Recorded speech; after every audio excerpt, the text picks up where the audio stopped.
ಕಲ್ಪಿಸ್ಕೊಳ್ಳಿ, ನಿಮ್ಮ ಬಳಿಯಿರೋ ಹಣ, ಸಂಪತ್ತು, ಕೀರ್ತಿ, ನಿಮ್ಮ ಸ್ನೇಹಿತರು, ಹೀಗೆ ಎಲ್ಲವನ್ನೂ ನೀವು ಇದ್ದಕ್ಕಿದ್ದಂತೆ ಕಳ್ಕೊಳ್ತೀರಾ. ಯಾರಿಗೂ ಪರಿಚಯವಿಲ್ಲದ ಯಾವುದೋ ಒಂದು ಹೊಸ ಊರಿನಲ್ಲಿ ಎಚ್ಚರಗೊಳ್ತೀರಾ. ಹೆಚ್ಚಿನವರು ಇದೇ ನನ್ನ ಜೀವನದ ಅಂತ್ಯ ಅಂತ ಅಂದ್ಕೊಳ್ತಾರೆ ಅಲ್ವಾ? ಆದ್ರೆ ಕೇವಲ 5 ವರ್ಷಗಳಲ್ಲಿ ಇದೆಲ್ಲವನ್ನೂ ಮರಳಿ ಪಡಿಬೋದು ಅಂತ ಒಬ್ಬ ವ್ಯಕ್ತಿ ಹೇಳ್ತಾರೆ. ಅವರು ಬೇರೆ ಯಾರೂ ಅಲ್ಲ, ನವಲ್ ರವಿಕಾಂತ್. ಅವರ ಆಲ್ಮನ್ಯಾಕ್ ಕೇವಲ ಹಣ ಮಾಡೋ ಬಗ್ಗೆ ಮಾತ್ರ ಅಲ್ಲ, ಇದೊಂದು ನಿಜವಾದ ಸ್ವಾತಂತ್ರ್ಯದ ನೀಲನಕ್ಷೆ. ಶೂನ್ಯದಿಂದ ಸಂಪತ್ತನ್ನು ಮರಳಿ ಗಳಿಸುವುದು ಹೇಗೆ? ಈ ಪ್ರಶ್ನೆಗೆ ಉತ್ತರ ಅದೃಷ್ಟ ಖಂಡಿತ ಅಲ್ಲ, ಇದೊಂದು ಕೌಶಲ್ಯ.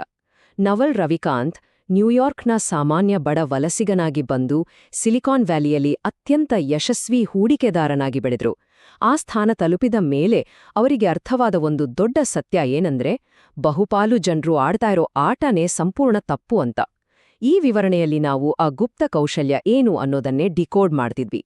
ಭಾಗ 1 ಸ್ವಾತಂತ್ರ್ಯದ ನೀಲನಕ್ಷೆ. ಬನ್ನಿ, ಈ ನೀಲನಕ್ಷೆಯ ಹಿಂದಿರುವ ರಹಸ್ಯಗಳನ್ನ ಒಂದೊಂದಾಗಿ ಬಿಡಿಸಿ ನೋಡೋಣ. ಭಾಗ 2 ಹೊಸ ಸಂಪತ್ತಿನ ಹತೋಟಿ ಅಂದರೆ ಲಿವರೇಜ್. ನಮ್ಮೆಲ್ಲರ ಮುಂದಿರುವ ಅತಿ ದೊಡ್ಡ ಸಮಸ್ಯೆ ಎಲ್ಲಿ ಶುರುವಾಗುತ್ತೆ ಗೊತ್ತಾ? ನಮ್ಮ ಸಮಯಕ್ಕೆ ತಕ್ಕಂತೆ ಹಣ ಪಡೆಯೋದ್ರಲ್ಲಿ. ಹೌದು, ಇದು ಒಂದು ದೊಡ್ಡ ಬಲೆ. ನೋಡಿ, ನಾವೆಲ್ಲರೂ ಎಷ್ಟೇ ಕಠಿಣವಾಗಿ, ಎಷ್ಟೇ ಸ್ಮಾರ್ಟ್ ಆಗಿ ಕೆಲಸ ಮಾಡಿದ್ರೂ ನಮ್ಮ ದಿನದಲ್ಲಿರೋದು ಕೇವಲ 24 ಗಂಟೆಗಳು ಮಾತ್ರ, ಹೌದಲ್ವಾ? ಒಂದೆಡೆ ನಮ್ಮ ಸಮಯವನ್ನು ಬೇರೆಯವರಿಗೆ ಬಾಡಿಗೆಗೆ ಕೊಡೋದು, ಅಂದ್ರೆ ಸಾಮಾನ್ಯ ಕೆಲಸಗಾರರಂತೆ ಸಮಯವನ್ನು ಮಾರುವುದು. ಇನ್ನೊಂದೆಡೆ ಆಧುನಿಕ ಶ್ರೀಮಂತರು ಬಳಸುವ ಲಿವರೇಜ್ ತಂತ್ರ. ಅವರು ನಿದ್ರಿಸ್ತಿರುವಾಗಲೂ ಅವರಿಗಾಗಿ ನಿರಂತರವಾಗಿ ಕೆಲಸ ಮಾಡುವ ವ್ಯವಸ್ಥೆಗಳನ್ನು ನಿರ್ಮಿಸ್ತಾರೆ. ಈ ವ್ಯತ್ಯಾಸನೇ ಕೆಲಸಗಾರರನ್ನು ಮತ್ತು ಮಾಲೀಕರನ್ನು ಬೇರ್ಪಡಿಸೋದು. ಹಾಗಾದ್ರೆ ಈ ಲಿವ್ರೇಜ್ ಅಂದರೆ ಏನು? ಸರಳವಾಗಿ ಹೇಳಬೇಕೆಂದ್ರೆ, ಹಣ ಅಥವಾ ಕೆಲಸಗಾರರನ್ನು ಬಳಸುವುದು ಹಳೆಯ ಕಾಲದ ವಿಧಾನ. ಇದಕ್ಕೆ ಬೇರೆಯವರ ಅನುಮತಿ ಬೇಕು. ಆದ್ರೆ ಇಂದಿನ ಅತ್ಯಂತ ಹೊಸ ಮತ್ತು ಪವರ್ಫುಲ್ ಆದ ಲಿವ್ರೇಜ್ ಅಂದ್ರೆ ತಂತ್ರಜ್ಞಾನ ಮತ್ತು ಮಾಧ್ಯಮ. ಅಂದ್ರೆ ಸಾಫ್ಟ್ವೇರ್ ಕೋಡ್ ಮತ್ತು ಮೀಡಿಯಾ. ಇವುಗಳಿಗೆ ಯಾರ ಅನುಮತಿಯೂ ಬೇಕಿಲ್ಲ. ಇವುಗಳನ್ನು ಮರುಸೃಷ್ಟಿಸಲು ಯಾವುದೇ ಹೆಚ್ಚುವರಿ ವೆಚ್ಚವೂ ಇರಲ್ಲ. ಇದನ್ನೊಮ್ಮೆ ಯೋಚಿಸಿ. ಡೇಟಾ ಸೆಂಟರ್ಗಳಲ್ಲಿ ಲಕ್ಷಾಂತರ ರೋಬೋಟ್ಗಳು ನಮಗಾಗಿ ಉಚಿತವಾಗಿ ಕಾಯುತ್ತಿವೆ. ನೀವು ಒಮ್ಮೆ ಒಂದು ಸಾಫ್ಟ್ವೇರ್ ಕೋಡ್ ಬರೆದ್ರೆ ಅಥವಾ ಒಂದು ವಿಡಿಯೋ ರೆಕಾರ್ಡ್ ಮಾಡಿದ್ರೆ ಸಾಕು, ಅದು ನಿರಂತರವಾಗಿ ಹಗಲಿರುಳು ನಿಮಗಾಗಿ ಕೆಲಸ ಮಾಡ್ತದೆ. ಇದು ನಿಮ್ಮ ಶ್ರಮವನ್ನು ಅನಂತವಾಗಿ ಗುಣಿಸ್ತದೆ. ಇದೇ ಅಲ್ವಾ ನಿಜವಾದ ಮ್ಯಾಜಿಕ್? ಭಾಗ 3 ನೈಜತೆಯೇ ಆರ್ಥಿಕ ಲಾಭ. ಸಮಾಜದ ನಿರೀಕ್ಷೆಗಳಿಗೆ ತಕ್ಕಂತೆ ಬದುಕಲು, ಎಲ್ಲರಂತೆ ಇರಲು ಪ್ರಯತ್ನಿಸಿದ್ರೆ ಏನಾಗುತ್ತೆ? ನಮ್ಮನ್ನ ಯಾರು ಬೇಕಾದರೂ ಸುಲಭವಾಗಿ ರೀಪ್ಲೇಸ್ ಮಾಡಬಹುದು?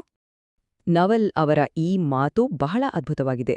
ನೀವು ನೀವಾಗಿರುವಾಗ ಯಾರೂ ನಿಮ್ಮೊಂದಿಗೆ ಸ್ಪರ್ಧಿಸಲು ಸಾಧ್ಯವಿಲ್ಲ. ಇದರ ಅರ್ಥ ಇಷ್ಟೇ: ನಿಮ್ಮ ಅಸಲಿ ಆರ್ಥಿಕ ಲಾಭ ಅಡಗಿರುವುದು ನಿಮಗೆ ಅತ್ಯಂತ ಸಹಜ ಮತ್ತು ಸುಲಭ ಎನಿಸುವ ಕೆಲಸಗಳಲ್ಲಿ. ನಿಮಗೆ ಯಾವುದು ಆಟದಂತೆ ಕಾಣುತ್ತೋ ಅದೇ ಕೆಲಸ ಬೇರೆಯವರಿಗೆ ಕಠಿಣ ಶ್ರಮದಂತೆ ಕಾಣ್ತಾ ಇದ್ರೆ, ಖಂಡಿತ ಅದೇ ನಿಮ್ಮ ಅತಿದೊಡ್ಡ ಬಂಡವಾಳ. ಇದನ್ನೇ ಸ್ಪೆಸಿಫಿಕ್ ನಾಲೆಜ್ ಅಥವಾ ನಿರ್ದಿಷ್ಟ ಜ್ಞಾನ ಅಂತ ಕರೆಯೋದು. ಇದನ್ನು ನೀವು ಯಾವುದೇ ಶಾಲೆಯಲ್ಲಿ ಕಲಿಯೋಕೆ ಸಾಧ್ಯ ಇಲ್ಲ. ಪ್ರಸ್ತುತ ಟ್ರೆಂಡ್ ಏನೇ ಇರಲಿ, ಅದರ ಹಿಂದೆ ಓಡುವ ಬದಲು ನಿಮ್ಮ ನೈಜ ಕುತೂಹಲವನ್ನು ನೀವು ಫಾಲೋ ಮಾಡಬೇಕು. ನೀವು ಮಾಡ್ತಿರೋ ಕೆಲಸವನ್ನು ಪದೇ ಪದೇ ರೀಡಿಫೈನ್ ಮಾಡ್ತಾ ಅದರಲ್ಲಿ ಜಗತ್ತಿನಲ್ಲೇ ಅತ್ಯುತ್ತಮರಾಗುವವರೆಗೆ ಪ್ರಯತ್ನಿಸ್ತಲೇ ಇರಬೇಕು. ಭಾಗ 4 ಅಂತಸ್ತಿನ ಬಲೆಯಿಂದ ಪಾರಾಗುವುದು. ನಮ್ಮ ಸಮಾಜ ಜನರನ್ನು ಬಹಳ ಸುಲಭವಾಗಿ ಸ್ಟೇಟಸ್ ಗೇಮ್ಸ್ ಅಂದರೆ ಅಂತಸ್ತಿನ ಬಲೆಯಲ್ಲಿ ಬೀಳಿಸುತ್ತೆ. ನಮಗೆ ಇಷ್ಟವಿಲ್ಲದ ಜನರನ್ನು ಮೆಚ್ಚಿಸಲು ದೊಡ್ಡ ಮನೆ, ದುಬಾರಿ ಕಾರು ಅಂತ ಒದ್ದಾಡ್ತೀವಿ ಅಲ್ವಾ? ಇದು ಸ್ಟೇಟಸ್ ಗೇಮ್. ಇದೊಂದು ಝೀರೋ ಸಮ್ ಆಟ. ಅಂದರೆ ನೀವು ಮೇಲೇರಬೇಕಾದ್ರೆ ಇನ್ನೊಬ್ಬರನ್ನು ಕೆಳಕ್ಕೆ ತಳ್ಳಲೇಬೇಕು. ಆದರೆ ಸಂಪತ್ತಿನ ಆಟ ಹಾಗಲ್ಲ. ಅದು ಸಿಂಗಲ್ ಪ್ಲೇಯರ್ ಗೇಮ್. ನಿಜವಾದ ಸಂಪತ್ತು ಅಂದ್ರೆ ದುಬಾರಿ ವಸ್ತುಗಳನ್ನು ಕಲೆಹಾಕುವುದಲ್ಲ, ನಿಮ್ಮ ಸಮಯ ನಿಮ್ಮ ನಿಯಂತ್ರಣದಲ್ಲಿರುವುದು. ಬೆಳಗ್ಗೆ ಎದ್ದ ತಕ್ಷಣ ಯಾವುದೇ ಆತಂಕವಿಲ್ಲದೆ ಇರುತ್ತೀರಾ ಅಂದ್ರೆ ಅದೇ ಅಸಲಿ ಸ್ವಾತಂತ್ರ್ಯ. ಜೀವನದಲ್ಲಿ ನಿರ್ಧಾರ ತೆಗೆದುಕೊಳ್ಳುವಾಗ ಗೊಂದಲವಿದ್ರೆ ನವಲ್ ಅವರ ಈ ರೂಲ್ ನೆನ್ಪಿಡಿ. ನಿರ್ಧರಿಸಲು ಸಾಧ್ಯವಾಗದಿದ್ರೆ ಉತ್ತರವು ಇಲ್ಲ ಎಂದೇ ಅರ್ಥ. ಬಹುಪಾಲು ಜನರು ಬಹುಶಃ ಮೇಬಿ ಎಂಬ ಗೊಂದಲದಲ್ಲಿಯೇ ತಮ್ಮ ಭವಿಷ್ಯವನ್ನು ಹಾಳ್ಮಾಡ್ಕೊಳ್ತಾರೆ. ನೀವು ಎಷ್ಟು ವೇಗವಾಗಿ ಹೋಗ್ತಿದ್ದೀರಾ ಅನ್ನೋದಕ್ಕಿಂತ ಯಾವ ದಿಕ್ಕಿನಲ್ಲಿ ಹೋಗ್ತಿದ್ದೀರಾ ಅನ್ನೋದು ಬಹಳ ಮುಖ್ಯ. ಹಾಗಾಗಿಯೇ ಯಾವಾಗ್ಲೂ ಬೆಟ್ಟ ಹತ್ತುವ ಕಠಿಣ ಹಾದಿಯನ್ನೇ ಆರಿಸ್ಕೊಳ್ಳಿ. ಒಂದು ನಿರ್ಧಾರ ತೆಗೆದುಕೊಳ್ಳುವಾಗ 2 ಸಮಾನ ಆಯ್ಕೆಗಳಿದ್ದರೆ ಅಲ್ಪಾವಧಿಯಲ್ಲಿ ನಿಮಗೆ ಯಾವುದು ಹೆಚ್ಚು ಕಷ್ಟ ಅಂತ ಅನ್ಸುತ್ತೋ ಅದನ್ನೇ ಆರಿಸ್ಕೊಳ್ಳಿ. ಯಾಕಂದ್ರೆ ಇವತ್ತಿನ ಈ ಅಲ್ಪಾವಧಿ ಕಷ್ಟವೇ ನಾಳೆಯ ದೀರ್ಘಾವಧಿಯ ಸ್ವಾತಂತ್ರ್ಯವನ್ನ ಸೃಷ್ಟಿ ಮಾಡುತ್ತೆ. ಭಾಗ 5 ಸಂತೋಷ ಎಂಬುದು ಕಲಿಯಬಹುದಾದ ಕೌಶಲ್ಯ. ಈ ವಿಚಾರ ನಿಮ್ಮ ದೃಷ್ಟಿಕೋನವನ್ನೇ ಬದಲಾಯಿಸಬಹುದು. ಸಂತೋಷ ಅನ್ನೋದು ಯಶಸ್ಸು ಗಳಿಸಿದ ನಂತರ ಸಿಗುವ ಬಹುಮಾನ ಅಂತ ನಾವೆಲ್ಲ ಅನ್ಕೊಂಡಿದ್ದೀವಿ. ಆದ್ರೆ ಅದು ಸುಳ್ಳು. ದೈಹಿಕ ಫಿಟ್ನೆಸ್ ಅನ್ನು ನಾವು ಹೇಗೆ ಕಲಿಯುತ್ತೇವೆಯೋ ಹಾಗೆಯೇ ಸಂತೋಷವಾಗಿರುವುದನ್ನು ಖಂಡಿತ ಕಲಿಯಬಹುದು. ನವಲ್ ಅವರ ಪ್ರಕಾರ ಸಂತೋಷವೆಂದರೆ ಕೇವಲ ಸಕಾರಾತ್ಮಕವಾಗಿ ಯೋಚಿಸುವುದು ಅಲ್ಲ, ಅದು ಆಸೆಗಳ ಅನುಪಸ್ಥಿತಿ. ಜೀವನದಲ್ಲಿ ಏನೂ ಕೊರತೆಯಿಲ್ಲ ಅಂತ ನಿಮ್ಗೆ ಅನಿಸಿದಾಗ ನಿಮ್ಮ ಮನಸ್ಸು ತನ್ನ ಸಹಜ ಸ್ಥಿತಿಗೆ ಮರಳುತ್ತದೆ. ಜೀವನದ ಜೊತೆಗಿನ ಈ ನಿರಂತರ ಚೌಕಾಸಿಯನ್ನು ನಿಲ್ಲಿಸಿದಾಗ ಮಾತ್ರ ಆಂತರಿಕ ಶಾಂತಿ ಸಿಗುತ್ತೆ. ಹೊರಗಿನ ವಸ್ತುಗಳು, ದುಡ್ಡು, ಕಾರು ನಮಗೆ ಸಂತೋಷ ನೀಡ್ತವೆ ಅಂತ ನಂಬುವುದು ಒಂದು ದೊಡ್ಡ ಟ್ರ್ಯಾಪ್. ನಮ್ಮ ಮನ್ಸು ಯಾವಾಗ್ಲೂ ಭವಿಷ್ಯದ ಬಗ್ಗೆ ಯೋಚನಿಸ್ತಾ ಅಥವಾ ಭೂತ್ಕಾಲದ ಬಗ್ಗೆ ಚಿಂತಿಸ್ತಾ ನಮ್ಮ ಇವತ್ತಿನ ಕ್ಷಣವನ್ನ ನಾಶ ಮಾಡುತ್ತೆ. ನೆನಪಿಡಿ, ನಮ್ಮ ಪ್ರತಿಯೊಂದು ಆಸೆಯೂ ನಾವೇ ಆರಿಸಿಕೊಂಡ ಒಂದು ಅತೃಪ್ತಿ. ಹಾಗಾದ್ರೆ ಈ ಆಂತರಿಕ ಶಾಂತಿಯನ್ನು ನಾವು ಹೇಗೆ ನಿರ್ಮಿಸಬಹುದು? ತುಂಬಾ ಸಿಂಪಲ್.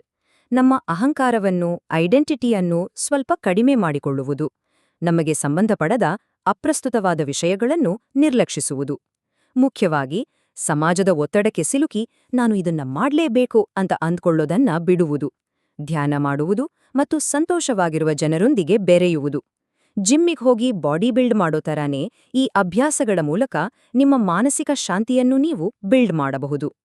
ಕೊನೆಯದಾಗಿ ನವಲ್ ರವಿಕಾಂತ್ ಅವನ ಈ ಇಡೀ ತತ್ವಜ್ಞಾನದ ಅಂತಿಮ ಗುರಿ ಕೇವಲ ಹಣ ಸಂಪಾದಿಸಿ ಶ್ರೀಮಂತರಾಗುವುದಲ್ಲ, ಬದಲಾಗಿ ಸಂಪೂರ್ಣ ಸ್ವತಂತ್ರರಾಗುವುದು. ಭಯದಿಂದ, ಅಂತಸ್ತಿನ ಆಸೆಯಿಂದ, ಕೋಪದಿಂದ ಮತ್ತು ಈ ಸಮಾಜದ ನಿರೀಕ್ಷೆಗಳಿಂದ ಮುಕ್ತರಾಗುವುದೇ ನಮ್ಮ ಅಂತಿಮ ಗುರಿಯಾಗಬೇಕು. ನಮಗಿರೋದು ಒಂದೇ ಜೀವನ ಅಂತ ಅರಿವಾದ ಕ್ಷಣವೇ ನಮ್ಮ 2ನೇ ಜೀವನ ಪ್ರಾರಂಭವಾಗುತ್ತದೆ. ಕತ್ತಲೆಯಲ್ಲಿ ಮಿಂಚುಹುಳು ಒಮ್ಮೆ ಮಿಂಚಿ ಮರೆಯಾಗುವಷ್ಟೇ ಚಿಕ್ಕದು ನಮ್ಮ ಈ ಜೀವನ. ಈ ಸತ್ಯವನ್ನು ಆಳವಾಗಿ ಅರ್ಥಮಾಡಿಕೊಂಡಾಗ ಬೇರೆಯವರೊಡನೆ ಸ್ಪರ್ಧಿಸುವ ಮತ್ತು ಸದಾ ಆತಂಕದಲ್ಲಿ ಬದುಕುವ ಈ ಹುಚ್ಚು ಅಭ್ಯಾಸದಿಂದ ನಾವು ಆಚೆ ಬರ್ತೀವಿ. ನಮ್ಮನ್ನು ನಾವೇ ರಕ್ಷಿಸಿಕೊಳ್ಳಬೇಕು. ಆರ್ಥಿಕ ಸ್ವಾತಂತ್ರ್ಯ ಮತ್ತು ಮಾನಸಿಕ ಶಾಂತಿಯನ್ನು ಪಡೆಯಲು ಬೇಕಾದ ಎಲ್ಲಾ ಸಾಧನಗಳು, ಟೂಲ್ಸ್ ಈಗ ನಮ್ಮ ಮುಂದೆಯೇ ಸಂಪೂರ್ಣ ಉಚಿತವಾಗಿ ಲಭ್ಯವಿವೆ. ಅದು ಸಾಫ್ಟ್ವೇರ್ ಕೋಡ್ ಆಗಿರ್ಬೋದು, ಡಿಜಿಟಲ್ ಮೀಡಿಯಾ ಆಗಿರ್ಬೋದು, ಅಥವಾ ನಿಮ್ಮ ಮನಸ್ಸನ್ನು ನೀವೇ ನಿಯಂತ್ರಿಸುವ ಕಲೆ ಆಗಿರ್ಬೋದು. ಇವೆಲ್ಲವೂ ಈಗ ನಿಮ್ಮ ಕೈಯಲ್ಲೇ ಇದೆ. ಹಾಗಾದ್ರೆ ನಮ್ಮ ಮುಂದಿರುವ ಕೊನೆಯ ಪ್ರಶ್ನೆ ಇಷ್ಟೇ. ಇಡೀ ಪ್ರಪಂಚವೇ ಆಡುತ್ತಿರುವ, ಸಮಯವನ್ನು ಬಾಡಿಗೆಗೆ ಕೊಡುವ ಮತ್ತು ಸುಳ್ಳು ಅಂತಸ್ತನ್ನು ಹುಡುಕುವ ಈ ರೇಸ್ನಿಂದ ಹೊರಬರುವಷ್ಟು ಧೈರ್ಯ ನಮ್ಗಿದ್ಯಾ? ಉಪಕರಣಗಳು ನಮ್ಮ ಮುಂದೆಯೇ ಇವೆ. ಆರಿಸಿಕೊಳ್ಳುವುದೋ ಬಿಡುವುದೋ ನಮಗೆ ಬಿಟ್ಟದ್ದು. ಯೋಚಿಸಿ.